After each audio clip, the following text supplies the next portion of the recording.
অনেকে আমাকে ইনবক্সে এসে মেসেজ করতেছে, আপু এতগুলা মাছ কী করবেন, কোথা থেকে আনছেন, এত সকালবেলা নাস্তা বানিয়ে আবার ভিডিও বানালেন, যে মাছ দেখালেন, এটা মানে এটা কি বুঝলাম না। এই ভিডিওটার মাধ্যমে আপনাদেরকে সাথে শেয়ার করব। চলেন। আসসালামু আলাইকুম, সবাই কেমন আছেন? আমিও আলহামদুলিল্লাহ আপনাদের দোয়ায় অনেক ভালো আছি। আজকে পাঙ্গাস মাছ রান্না করব। পাঙ্গাস মাছ এই রেসিপিটা কে কে পছন্দ করেন বা কে কে রান্না করেন এভাবে, আমার মতো ভীষণ মজা হয়, একদম সবাই খুব চেটেপুটে খাই, অনেক মজা হয়। চলেন এই রান্নাটা শেয়ার করি আর আপনাদের সাথে গল্প করি। আবার অনেকে এটাও প্রশ্ন করবেন যে আপু আপনি তো শহরে থাকেন, তাহলে আপনি পুকুর আসবে কোথা থেকে? এটা শহর, কিন্তু এটা মানে ওরা স্থানীয়, তো ওদের বাসার সামনে পুকুর আছে।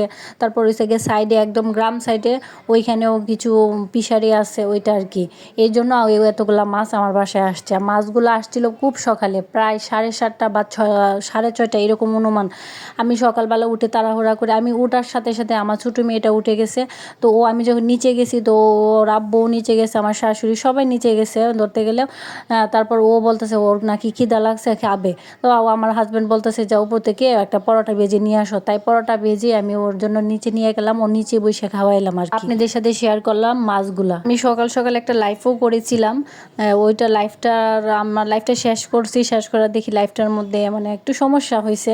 তা মানে মাছ কাটছে, রক্ত এরকম দেখা গেছে, তো এই জন্য সমস্যা হয়েছিল। আমি লাইভটা আবার কেটে দিয়েছিলাম। হয়তো বা আপনারা যদি লাইভটা দেখতেন, তাহলে হয়তো বা আপনারা আমাকে আমার ইনবক্সে এসে এতগুলো মানে মেসেজ জমা হতো না। আর আজকে পাঙ্গাস মাছটা রান্না করলাম। আমি পাঙ্গাস মাছটা সাধারণত এইভাবেই রান্না করি, যখন ভাজি তো ভাজিই, আর যখন রান্না করি তখন চামড়াটা, উপরে চামড়াটা ফেলে দিয়ে তারপর এটাকে আমি মানে ছোটো ছোটো পিস করে কেটে তারপর একদম ভাজা ভাজা করে মাছটা সুন্দর করে ভাজা ভাজা করে তারপর আমি মাছটা এভাবেই ভুনা করি। খেতে দারুণ হয়, আপনারা একবার ট্রাই করে দেখতে পারেন। হয়তো বা আপনারা অন্যভাবে রান্না করেন, এটাও অনেক মজা হয়, কিন্তু আমি যেভাবে রান্না করি ভাবলাম আপনাদের সাথে শেয়ার করি। আমি প্রথমে দিয়েছি তেজপাতা এবং দারচিনি দিয়ে, তারপর এটা একটু হালকা ভেজে তারপর দিয়েছি পেঁয়াজ কুচি। পেঁয়াজ কুচি বলতে কি পেঁয়াজটাকে আমি একটু হালকা বেটে নিয়েছি। এখানে দিয়েছি রসুন বাটা, আদা বাটা দিয়ে ভালোভাবে মশলাটাকে কষিয়ে তারপর এখানে হলুদ গুঁড়া, মরিচের গুঁড়া, ধনিয়ার গুঁড়া, জিরার গুঁড়া দিয়ে ভালোভাবে কষিয়ে নিয়েছি মশলাটা।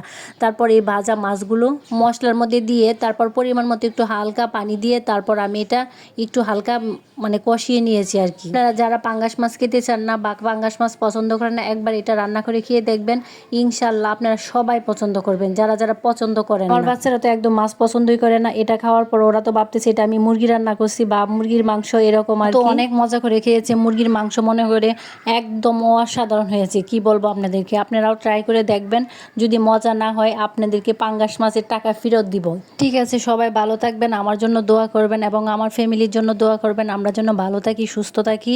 আর আরেকটা কথা, আমি একজন কন্টেন্ট ক্রিয়েটার। আমি যে কোনো কিছু লেখি বা কোনো গল্প বলি, এটা আমার জীবনের সাথে নয়। আপনারা এটা প্লিজ আমার জীবনের সাথে মিলিয়ে নেবেন না। ধন্যবাদ।